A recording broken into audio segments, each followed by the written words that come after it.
Hello, my name is Lale Başarır. I'm joining you from İzmir University of Economics.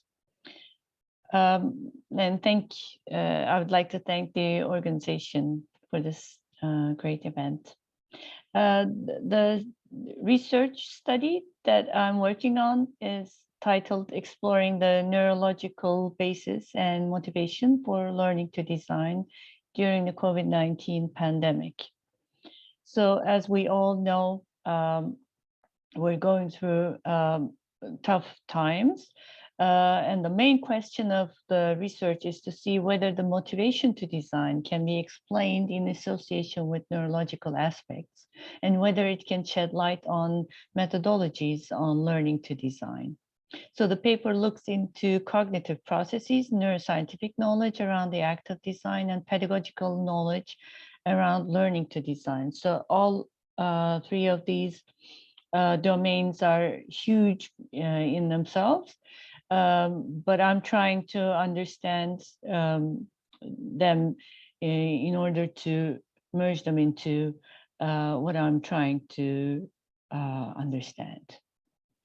So we're all going through this pandemic, and there are two major domains in architecture that neuroscience can contribute immensely. Let me jump right into there.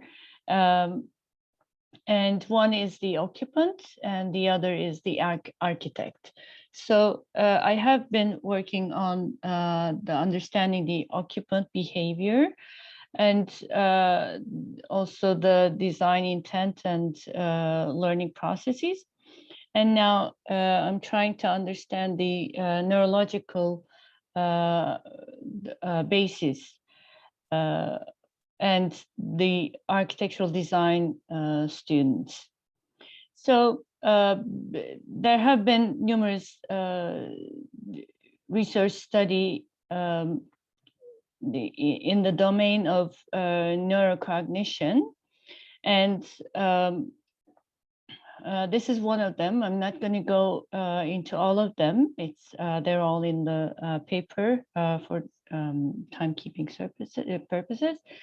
So this work is very interesting because the researchers are giving the designer the open-ended and the task and decision-making task and constrained tasks. So these are open-ended, constrained, and decision-making, and they're trying to understand the reactions of the designers when they are solving these problems. So the design problem statement is very important according to their hypothesis.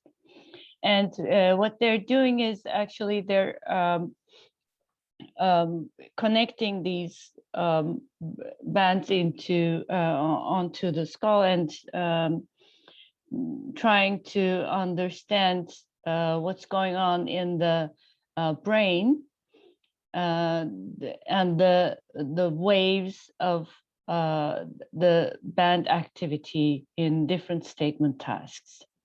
So this is, although it needs to improve in terms of eliminating some other facts that can affect the hypothesis, the conclusion, this is a very successful work trying to understand the underlying happenings in the brain.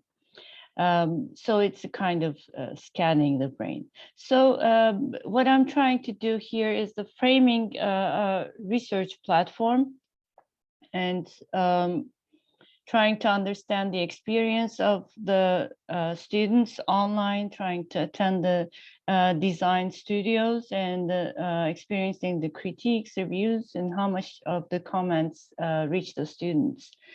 And the master to apprentice model is looks as if it's changing.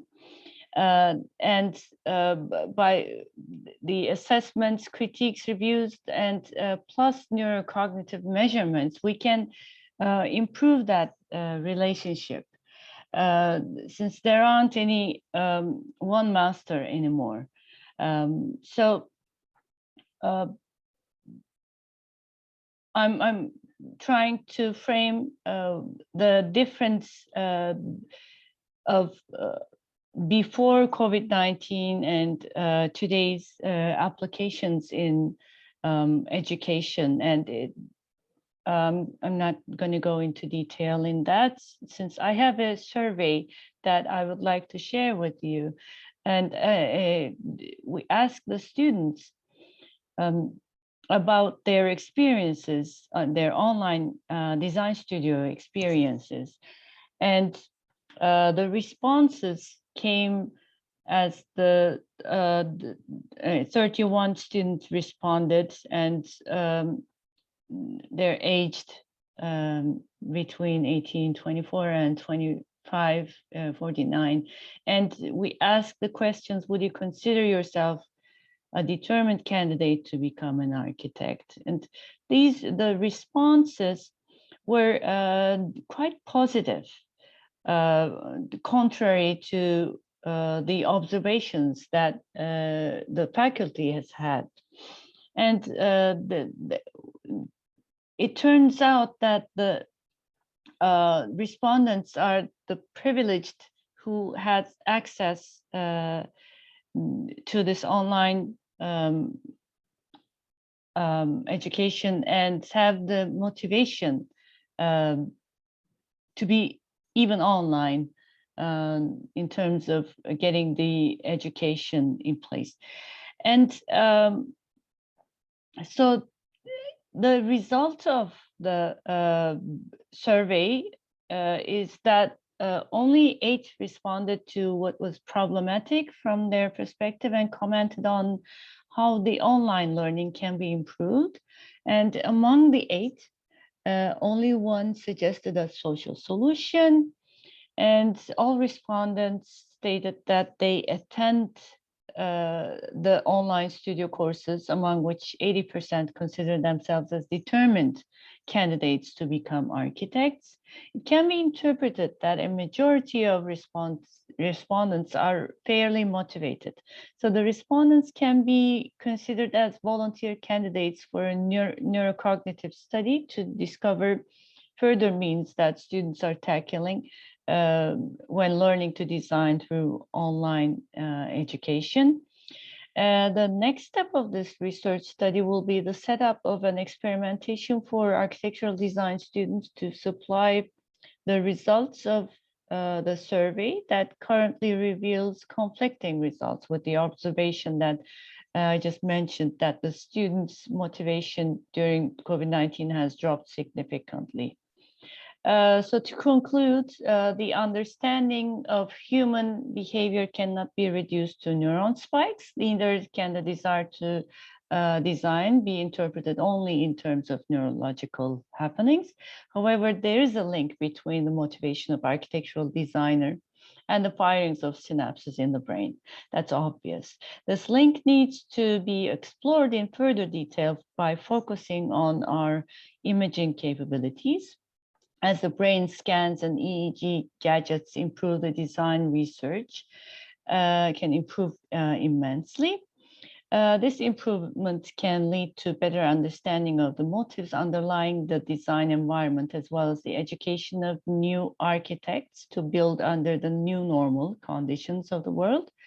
Depending on the concurrent outcome of many neurocognitive research on various aspects of design, the newly adopted communication paradigm can find motives that architectural design learning can take on and benefit. So motivation and other intrinsic values are active in learning, and they can be identified through neurocognitive measurements and experiments more effectively than surveys that involve deliberate responses rather than direct intrinsic values. Thank you.